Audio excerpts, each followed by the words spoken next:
Hello aspirants, welcome to Study IQ. I am Shrimi Srivastava और आज के सेशन में हम डिस्कस करने वाले हैं आपका प्रोक्लेमेशन और अटैचमेंट के बारे में। आज के सेशन में हम देखेंगे कि कब जो है कोर्ट आपका प्रोक्लेम्ड ऑफेंडर डिक्लेयर करती है, कब आपका प्रोक्लेमेशन होता है, एक रिटन स्टेटमेंट देती है court in respect of the proclaimed offender, एक प्रोक्लेमेशन इशू करती है। देखेंगे कि कब प्रॉपर्टी अटैच होती है कोर्ट द्वारा, ये देखेंगे कि क्या प्रॉपर्टी जो अटैच हुई है वो रिलीज हो सकती है या नहीं, क्या उसको रिस्टोर कर सकते हैं पार्टी को जिसकी प्रॉपर्टी अटैच हुई है या नहीं, और लास्ट में अपील देखेंगे। तो ये सारी बातें आज के सेशन में डिस्कस करेंगे। इससे पहले मैं 2 सेशन ले चुकी हूं जिसमें मैंने कवर अप किया है आपका सम्मन और वारंट, और आज उसी चैप्टर 6 का जो सीआरपीसी का चैप्टर 6 है जहां पे आप कंपेल करते हो अपीयरेंस के लिए, उस चैप्टर 6 का एक थर्ड पार्ट है आपका प्रोक्लेमेशन और अटैचमेंट, वो डिस्कस करेंगे जो दे रखा है आपका सेक्शन 82 से लेके 86 तक सीआरपीसी के। So let's begin with the session now. इस सेशन को स्टार्ट करने से पहले मैं बता दूं, स्टडी आईक्यू देता है स्टडी आईक्यू जुडिशरी कोर्स। इस कोर्स में हम कवर अप करते हैं आपके major laws, minor laws, judgment writing की क्लास, एसे राइटिंग की क्लास, करंट अफेयर्स और वो बाकी सारी चीजें जो आपके एग्जामिनेशन के लिए बहुत जरूरी है। और अगर आपको हमारे इस पीपीटी के पीडीएफ फॉर्म चाहिए तो आप हमसे कनेक्ट हो सकते हैं इनमें से किसी भी सोशल मीडिया हैंडल से। So let's begin. देखो, एक बात मैं पहले बता चुकी हूं अपने दोनों सेशन में जहां पे मैंने सम्मन और वारंट डिस्कस किया है आपका, कि अगर आपको एक्यूज पर्सन की attendance before the court of law ensure करनी है तो आप कैसे कर सकते हो, उसको सम्मन इशू कर सकते हो, राइट, उसके खिलाफ वारंट इशू कर सकते हो, उसकी प्रॉपर्टी अटैच कर सकते हो। तो जो आज का सेशन है हमारा जो डिस्कस कर रहा है प्रोक्लेमेशन और अटैचमेंट की, उसी को डिस्कस करते हुए ये कह रहा है कि अगर एक सम्मन इशू हुआ एक्यूज को कि भाई तुम कोर्ट में आओ, तुम्हारी अपीयरेंस हमें जरूरी है हमारे लिए, राइट, अब उसको अपीयर कराना है आपको कोर्ट में, उसके लिए आपने सम्मन इशू किया। सम्मन इशू किया तो एक ऐसा लगा कोर्ट को ऐसा बिलीव हुआ कि ये या तो कोर्ट में आएगा नहीं, अपीयर नहीं होगा, या ये अब्सकॉन्ड कर रहा है मतलब भाग रहा है उससे, ठीक है, ये कोर्ट में अपीयर नहीं होगा, या फिर उसको ऐसा लग रहा है कि बिना किसी सफिशिएंट कॉज के, बिना किसी रीजनेबल ग्राउंड के ये जो है एग्जीक्यूट नहीं होने देगा। अब जहां पे कोर्ट को ऐसा लगता है, ऐसा बिलीव होता है कि भाई ये पर्सन नहीं टर्न अप होगा कोर्ट में, ये अपीयर नहीं होगा before the court of law, और मैंने बताया कि एक्यूज पर्सन का प्रेजेंस जरूरी है। क्यों जरूरी है? क्योंकि हम जो है प्रिंसिपल ऑफ नेचुरल जस्टिस पे काम करते हैं। हमारा जो क्रिमिनल जुरिस्प्रूडेंस है वो ये कहता है कि जो है पार्टी होनी चाहिए ताकि हम कंक्लूड कर पाए ट्रायल को फेयरली, इजंट इट? तो इसीलिए हमें उसकी अटेंडेंस की जरूरत है, उस एक्यूज पर्सन की अटेंडेंस की जरूरत है। तो यहाँ पे क्या कह रहा है कि जब सम्मन जो है अटेंडेंस के लिए दिया गया, एक्यूज पर्सन को इशू किया गया सम्मन, बट कोर्ट को ऐसा लगता है कि एक्यूज या तो अब्सकॉन्ड कर रहा है या फिर बिना किसी रीजनेबल ग्राउंड के, बिना किसी रीजनेबल कॉज के वो क्या कर रहा है, फेल हो जा रहा है, वो नहीं आ रहा है कोर्ट में, राइट। तो उसकी अटेंडेंस को इंश्योर करने के लिए वारंट ऑफ अरेस्ट जो है इशू कर दिया गया कि भाई जाके उसको पकड़ के लेकर आओ, अब तो वारंट उसको अरेस्ट करके लाओ, वारंट इशू कर दिया कोर्ट ने, राइट। क्यों इशू किया? 2 बातें समझ में आई। पहला, या तो वो अब्सकॉन्ड कर रहा है, राइट, उसको सम्मन आया उसको अपीयर होने का, वो नहीं आ रहा है, उस पर अब्सकॉन्ड कर रहा है, या फिर बिना किसी रीजनेबल ग्राउंड के अपनी अटेंडेंस इंश्योर नहीं कर रहा है before the court of law. तो फिर क्या किया कोर्ट ने इशू कर दिया वारंट ऑफ अरेस्ट। नाउ अब वारंट ऑफ अरेस्ट जो है आपका इशू हो गया। अब क्या हुआ? अब अगर वारंट इशू होने के बाद भी अरेस्ट किए, there is a reason to believe that the accuse has absconded, कि वो भाग गया है, या फिर वो अपने आप को छुपा रहा है, ताकि ये वारंट ऑफ अरेस्ट जो है एग्जीक्यूट ना हो पाए, right. Warrant of arrest issue हो गया। वारंट ऑफ अरेस्ट इशू होने के बाद कोर्ट को ऐसा लगता है कि या तो वो अब्सकॉन्ड कर रहा है, भाग रहा है, अब्सकॉन्ड मतलब भगौड़ा, कि भाई भागा हुआ है वो, राइट, या फिर वो अपने आप को कंसील कर रहा है, छुपा रहा है अपने आप को, ताकि वो वारंट ऑफ अरेस्ट जो है एग्जीक्यूट ना हो जाए। और वारंट कैसे एग्जीक्यूट होता है? पुलिस ऑफिसर जाके अरेस्ट करके लाता है, वो मैं डिस्कस कर चुकी हूँ वारंट वाले सेशन में, राइट। तो यहाँ पे वारंट को एग्जीक्यूट ना हो पाए तो वो अपने आप को छुपा रहा है। ये 2 बातें, पहला कि वो अब्सकॉन्ड कर रहा है, अपने आप को हाइड कर रहा है ताकि एग्जीक्यूट ना हो पाए आपका वारंट। तो इस केस में कोर्ट क्या करती है? पब्लिश कर देती है एक written proclamation requiring the accused to appear before the court of law and may also attach his property. तो जहां पे कोर्ट को ये लगता है कि वो या तो भगौड़ा है, भाग गया है, भाग रहा है कोर्ट से, या फिर अपने आप को छुपा रहा है ताकि वारंट ऑफ अरेस्ट एग्जीक्यूट ना हो पाए, तो उस केस में एक रिटन प्रोक्लेमेशन कोर्ट जो है पब्लिश कर देती है। और रिटन प्रोक्लेमेशन पब्लिश कर देती है ताकि एक्यूज जो है अपीयर हो, और इवन अगर ऐसे सिचुएशन होते हैं तो वहां पे उसकी प्रॉपर्टी को अटैच भी कर देती है, right.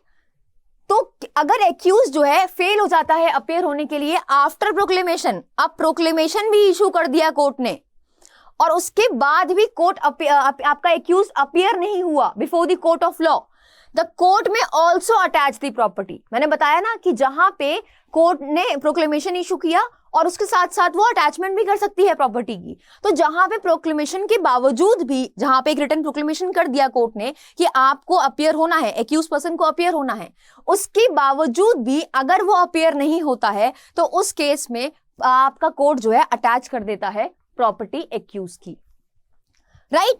And the property will be at the state government disposal. उसका डिस्पोजल कौन देखेगा? स्टेट गवर्नमेंट देखेगी आपकी, राइट। तो ये सारे प्रोविजन कहां दे रखे हैं? आपके दे रखे हैं सेक्शन 82 से 86 तक, and will be discussing one by one. So let's begin. सबसे पहले देखते हैं व्हेन द कोर्ट में पब्लिश अ रिटन प्रोक्लेमेशन। कब कोर्ट पब्लिश करता है, कब करेगा रिटन प्रोक्लेमेशन आपका इशू कोर्ट? पहली बात मैंने जब बताया कि जब वो वारंट ऑफ अरेस्ट को एग्जीक्यूट नहीं होने दे रहा है, कोर्ट को ऐसा लग रहा है एग्जीक्यूट नहीं होने दे रहा है, तो भाग रहा है, अपने आप को छुपा रहा है ताकि आपका वारंट ऑफ अरेस्ट इशू ना हो पाए, तो उस केस में कोर्ट जो है आपका रिटन प्रोक्लेमेशन इशू कर देती है। तो यहां पर आपका बता रखा है if any court has a reason to believe, अगर उसको ऐसा लगता है that any person against whom a warrant has been issue, किसी के खिलाफ आपने वारंट इशू कर दिया है, सम्मन पे तो आया ही नहीं, उसके बाद ऐसी कंडीशन आई जहां पे कोर्ट ने उसको वारंट इशू कर दिया और फिर भी वो नहीं आ रहा है, वो अब्सकॉन्ड कर रहा है या अपने आप को छुपा रहा है, तो कोर्ट क्या करेगी? पब्लिश कर देगी एक रिटन प्रोक्लेमेशन स्पेसिफाई करते हुए एक स्पेसिफाइड प्लेस और एक स्पेसिफाइड टाइम कि तुम्हें जो है आना है 30 दिनों के अंदर, राइट। जिस दिन से आपका प्रोक्लेमेशन हुआ है उस दिन से 30 दिनों के अंदर आपको अपीयर होना है, एक्यूज पर्सन को अपीयर होना है before the court of law, and this 30 days, not less than 30 days from the date of such publication for him to appear. ये आपके एग्जाम के लिए, प्रिलिमिनरी एग्जाम के लिए बहुत इंपॉर्टेंट है। प्रीलिम्स के लिए आपका ये क्वेश्चन आ जाता है कि प्रोक्लेमेशन का जो टाइम दे रखा है उसमें कि आज अगर मान लो प्रोक्लेमेशन इशू हुआ तो विद इन 30 days आपको कोर्ट के सामने प्रोड्यूस करना है अपने आप को, एक्यूज पर्सन को अपने आप को प्रोड्यूस करना है before the court of law. अगर प्रोक्लेमेशन इशू हुआ है उसमें वो साफ साफ लिख देते हैं इस टाइम पे, इस डेट पे, इस जगह पे आना है, आपको स्पेसिफाई कर देते हैं time and place also, right. तो कब कर रही है आपकी कोर्ट इशू प्रोक्लेमेशन? कब? जब आप वारंट को एग्जीक्यूट नहीं होने दे रहे हो, आपके खिलाफ, एक्यूज पर्सन के खिलाफ वारंट इशू हुआ है, आप उसको एग्जीक्यूट नहीं होने दे रहे हो। कैसे? या तो आप उससे भाग रहे हो या अपने आप को कंसील कर रहे हो, तो उस केस में एक रिटन प्रोक्लेमेशन जो है कोर्ट इशू कर देती है कि भैया 30 दिनों के अंदर कोर्ट के सामने आओ। Clear? Now what are the essentials of proclamation? क्या एसेंशियल्स है प्रोक्लेमेशन के? तो सबसे पहले आपका ये एसेंशियल, हमने 4 एसेंशियल्स देखे प्रोक्लेमेशन के। पहला क्या है कि प्रोक्लेमेशन को जो है आपका पब्लिकली पढ़ दिया जाएगा, उस प्रोक्लेमेशन को जो रिटन स्टेटमेंट दिया है, राइट, उसको पब्लिकली पढ़ दिया जाएगा in the part of the town where the accused person resides, जहां पे वो पर्सन जिसके खिलाफ प्रोक्लेमेशन आया है वो रहता है, वहां पे पब्लिकली रीड आउट कर दिया जाएगा। दूसरा, written proclamation shall be affixed in some conspicuous part में लगा देंगे जहां पे उसको विजिबल हो कि भाई देखो तुम्हारे खिलाफ ये प्रोक्लेमेशन आया है। क्लियर? वो जो रिटन प्रोक्लेमेशन है वो आया है उसके ऐसे घर में जहां वो रहता है, वहां पे जहां से क्लियरली विजिबल हो वहां पे जाके चिपका देंगे। Part of the house in which such person reside, that accuse person जिसके खिलाफ प्रोक्लेमेशन आया है वो रहता है, उसके घर के कॉन्स्पिशियस पार्ट में लगा देंगे, या कोर्ट हाउस में लगा देंगे एक कॉपी पब्लिकेशन की। या फिर अगर कोर्ट को लगता है तो वो क्या करेगा, जो लोकल न्यूज़पेपर होता है ना आपका, जो उस इलाके में बढ़ता है न्यूज़पेपर, जहां पे वो पर्सन रहता है उस इलाके में जो भी न्यूज़पेपर बढ़ता है उसमें पब्लिश करा देंगे। अगर इन सब के बावजूद भी वो नहीं आता है, राइट, वो नहीं आता है प्रोक्लेमेशन के बावजूद भी, तो फिर अगर कोर्ट को ठीक लगता है तो वो क्या करती है, अटैच भी कर देती है आपकी प्रॉपर्टी, एक्यूज पर्सन की प्रॉपर्टी। क्लियर?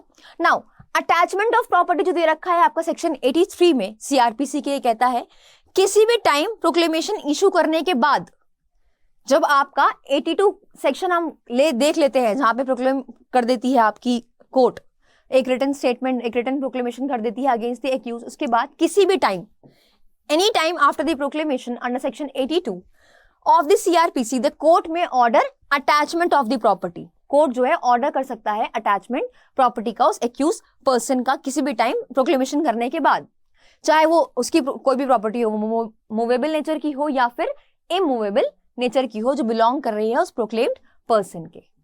और इसके लिए उसको रीजन भी रिकॉर्ड करना पड़ता है अटैचमेंट के लिए।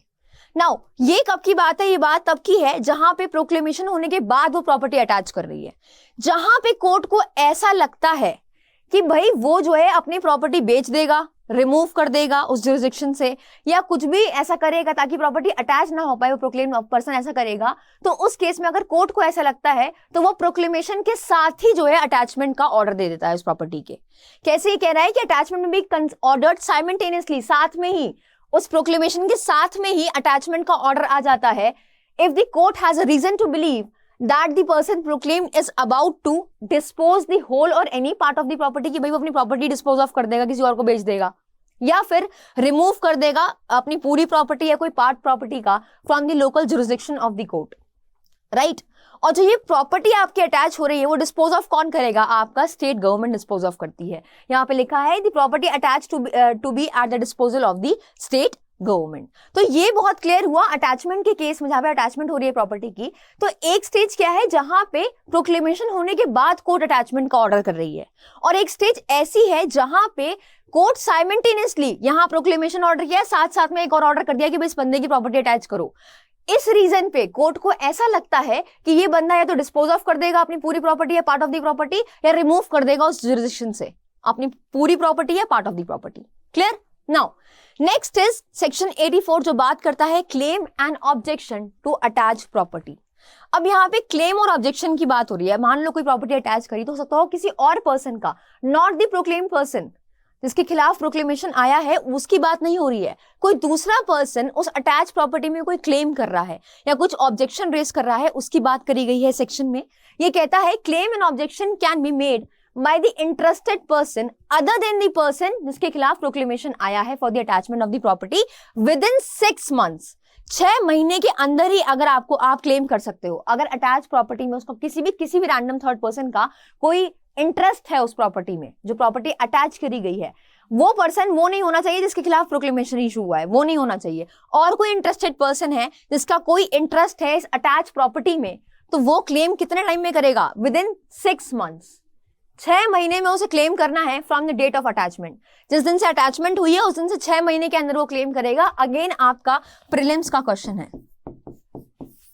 आपका प्रीलिम्स का क्वेश्चन है कि प्रोक्लेमेशन के केस में अगर आपको कोई क्लेम करना है अपना इंटरेस्ट, तो कितने टाइम में कर सकते हो आप? 6 महीने के अंदर कर सकते हो जिस दिन से अटैचमेंट हुई है। मान लो आज अटैचमेंट हुई है प्रॉपर्टी की, तो आज से 6 महीने के अंदर कर सकते हो। The word within has been used here, और साथ में from the date of attachment. This is important. Now such claim and objection shall be inquired into and may be allowed or disallowed in whole or in part। अब ये जो claim है इस पे inquiry होगी, कोर्ट देखेगा कि just claim है या नहीं, राइट। तो जो भी ये क्लेम है इस पे इंक्वायरी होगी, जो भी ऑब्जेक्शन रेज किए गए इस पे इंक्वायरी होगी। या तो कोर्ट आपको अलाउ कर देगी या फिर डिसअलाउ कर देगी। अलाउ कर सकती है पूरे पार्ट के लिए भी, होली भी अलाउ कर सकती है, और किसी पार्ट के लिए भी अलाउ कर सकती है, या फिर डिसअलाउ कर सकती है पूरी तरीके से, या किसी पार्ट के लिए डिसअलाउ कर सकती है। उसके लिए कोर्ट जो है इंक्वायरी करेगी। इंपॉर्टेंट बात इसमें क्या है सेक्शन 84 में? वो बात यह है कि आपको अपना क्लेम या ऑब्जेक्शन रेज करना है within 6 months from the date of attachment. Clear? Now moving ahead कि release, sale and restoration of attach property. अब यहाँ पे बात हो रही है जो प्रॉपर्टी अटैच हुई है, क्या वो रिलीज हो सकती है? क्या उसको सेल कर सकते हो आप, या इसको रिस्टोर कर सकते हो? उसकी बात करी गई है आपके सेक्शन 85 में। और ये सेक्शन कहता है कि जहां पे आपका प्रोक्लेम पर्सन अपीयर हो जाता है बिफोर द कोर्ट, अभी जो इसके खिलाफ प्रोक्लेमेशन निकला है वो अपीयर हो गया कोर्ट के सामने, right. The learned court within the specified time his property shall be released. अगर वो स्पेसिफाइड टाइम में कोर्ट को ठीक लगता है भाई वो अपीयर हो गया, तो उसकी जो प्रॉपर्टी है उसको रिलीज कर दिया जाएगा। So as per section 85, if the proclaim person appears before the learned court within the specified time के अंदर अगर वो अपीयर हो गया, his property shall be release, तो उसकी प्रॉपर्टी जो है उसको रिलीज कर दी जाएगी। भाई तुम अपनी प्रॉपर्टी वापस ले जाओ क्योंकि तुम स्पेसिफाइड टाइम में कोर्ट के सामने आ गए हो। Moreover, if the proclaimed person does not appear within the specified time, the property comes at the disposal of the state government, but it shall not be sold until. अब क्या है, वो बंदा आया नहीं, जिसके खिलाफ प्रोक्लेमेशन आया वो आया नहीं और वो डिस्पोजल के लिए चली गई किसके पास, स्टेट गवर्नमेंट के पास, तो वो प्रॉपर्टी तब तक आप नहीं बेच सकते, उस प्रॉपर्टी को तब तक नहीं बेच सकते जब तक 6 महीने एक्सपायर ना हो गए हो। और ये 6 महीने क्यों, क्योंकि 6 महीने दे रखे हैं हमने क्लेम लेने के लिए, ऑब्जेक्शन लेने के लिए in respect of the attach property, right. तो ये कह रहा है कि स्टेट गवर्नमेंट तब तक उसको नहीं बेचेगी जब तक वो 6 महीने एक्सपायर ना हो जाए from the date of attachment, and any claim और ऑब्जेक्शन इज डिस्पोज ऑफ, जब तक कोई क्लेम और आपका ऑब्जेक्शन डिस्पोज ऑफ नहीं हो जाता। या फिर जब प्रॉपर्टी इज पेरिशेबल नेचर, ऐसे नेचर की है प्रॉपर्टी जो पेरिशेबल है, पेरिशेबल मतलब जल्दी खराब होने वाली नेचर की प्रॉपर्टी है, कहते नहीं हम पेरिशेबल गुड्स हैं ये, वो गुड्स जो जल्दी खराब हो जाते हैं, राइट, उनको बहुत समय तक आप रख नहीं सकते। तो ये कह रहा है कि अगर कोई प्रॉपर्टी जो है पेरिशेबल नेचर की है और if the court consider that the sale would benefit for the owner, और अगर कोर्ट को ऐसा लगता है कि सेल करना को ओनर की बेनिफिट के लिए है, तो उस केस में वो सेल कर देती है, राइट। तो कोर्ट कब तक सेल नहीं करती प्रॉपर्टी, सॉरी स्टेट गवर्नमेंट आपकी कब तक डिस्पोज ऑफ नहीं करती प्रॉपर्टी, उसको बेच नहीं सकती जब तक पहले 6 महीने ना हो जाए इनिशियल, राइट, और जब तक कोई क्लेम या ऑब्जेक्शन आपका डिस्पोज ऑफ ना हो जाए properly. Clear. Now moving ahead, with in 2 years of the date of attachment, the person whose property at the disposal of state government appears और is brought before the court. अब क्या हुआ, with in 2 साल के अंदर, with in 2 years, 2 साल के अंदर जिस बंदे की प्रॉपर्टी अटैच हुई है, इस प्रोक्लेम पर्सन की जो प्रॉपर्टी अटैच हुई है, वो आ जाता है कोर्ट में या फिर उसको लाया जाता है before the court of law. In this case the property or sale proceeds will be delivered to him if he satisfied the court that he did not absconded. अगर वो कोर्ट में ये सेटिस्फाई कर देता है कि वो भागा नहीं था या वो अपने आप को कंसील नहीं कर रहा था, कोर्ट सेटिस्फाई हो जाती है, तो जो भी उसने बेचा, जैसे जो प्रॉपर्टी उसकी अटैच हुई डिस्पोज कर दिया आपके स्टेट गवर्नमेंट ने आफ्टर 6 months या फिर क्लेम्स और ऑब्जेक्शन सेटल करने के बाद अगर स्टेट गवर्नमेंट ने बेच दी, तो जो भी सेल प्रोसीड्स हुए हैं ना, उसके जो भी पैसा आया है वो दे दिया जाएगा उसको, किसको, प्रोक्लेम पर्सन को। अगर वो आ जाता है कोर्ट में और ये सेटिस्फाई कर देता है कि भाई मैं भागा नहीं था, मैं अब्सकॉन्ड नहीं कर रहा था और मैं जो है कंसील भी नहीं कर रहा था अपने आप को, और अगर कोर्ट सेटिस्फाई हो जाती है तो जो भी सेल प्रोसीड्स होते हैं उसकी प्रॉपर्टी के, वो उसको डिलीवर कर देती है उस पर्सन को। क्लियर। Next is section 86। अगर कोई पर्सन एग्रीव्ड है तो वो अपील में भी जा सकता है। कौन से पर्सन की बात हो रही है यहाँ पे बात हो रही है आपकी प्रोक्लेम पर्सन की। ये कह रहा है कि any person who is aggrieved by the refusal और delivery of the property or sale proceeds, कोई जो है जो कोई पर्सन है वो एग्रीव्ड है किस चीज से, कि भाई उसको मना कर रहे हैं, उसकी प्रॉपर्टी नहीं देंगे या उसको डिलीवरी नहीं देंगे उसकी प्रॉपर्टी की, या सेल प्रोसीड उसको मना कर रहे हैं देने से, तो उस केस में वो अपील में जा सकता है to the court which appeal ordinary lies, जिस कोर्ट में अपील जो है ऑर्डिनरी लाए होती है, उस कोर्ट में जाके वो अपील कर सकता है, राइट। तो to the court which appeal ordinary lies from the sentence of the first mention court, जिस भी कोर्ट ने ऑर्डर दिया है उसकी अपील जिस भी कोर्ट में ऑर्डिनरी जाती है उस कोर्ट में जाके वो अपील कर सकता है, अगर उसको कोई रिफ्यूज कर रहा है कि भाई तुम्हें तुम्हारी प्रॉपर्टी नहीं मिलेगी या सेल प्रोसीड्स के पैसे नहीं मिलेंगे तो। Clear. So this was all about proclamation and attachment, कि प्रोक्लेमेशन कैसे होता है, प्रोक्लेम ऑफेंडर कब कहते हैं उसे, जब वो भाग रहा होता है, कंसील कर रहा होता है अपने आप को, राइट। और ये जो रिटन स्टेटमेंट है ना, ये जो रिटन स्टेटमेंट कोर्ट इशू करती है इन रिस्पेक्ट ऑफ प्रोक्लेमेशन, उसको हम कंक्लूसिव एविडेंस मानते हैं आपका, उसको हम जो है आपका कंक्लूसिव एविडेंस मानते हैं। और ये एक इंपॉर्टेंट बात क्या है एग्जाम के पर्सपेक्टिव के लिए, कि आपको ध्यान रखना है प्रोक्लेमेशन का टाइम क्या दे रखा है, 30 days दे रखा है, कि भाई जब से आपको रिटन प्रोक्लेमेशन इशू हुआ है उसके 30 दिनों के अंदर आपको कोर्ट के आगे अपीयर होना है। दूसरी इंपॉर्टेंट बात क्या है कि अगर अटैच प्रॉपर्टी के रिस्पेक्ट में आपको कोई क्लेम करना है तो वो आपको करना है 6 महीने के अंदर, और अगर 2 साल के अंदर विद इन 2 years कोर्ट आपका स्टेट गवर्नमेंट ने डिस्पोज ऑफ कर दी है प्रॉपर्टी, स्टेट गवर्नमेंट ने डिस्पोज ऑफ कर दी है प्रॉपर्टी, और आप 2 साल के अंदर आते हो और ये जस्टिफाई कर देते हो, कोर्ट को सेटिस्फाई कर देते हो कि आप भाग नहीं रहे थे, आप अपने आप को कंसील नहीं कर रहे थे, और कोर्ट सेटिस्फाई हो जाता है, तो जो भी आपकी प्रॉपर्टी आपको दे देता है, या जो भी सेल प्रोसीड होते हैं उसकी वो प्रॉपर्टी उसके पैसे जो है वो आपको दे दिए जाते हैं। और अगर आप उससे अग्रीव्ड हो तो 86 में बता रखा है सेक्शन में कि आप जो है अपील में भी जा सकते हो, अगर आपको कोई मना कर रहा है सेल प्रोसीड देने के लिए या आपको डिलीवर करने के लिए आपकी property. So I hope you have understood it well, and I hope you have liked this session. Thank you so much for watching.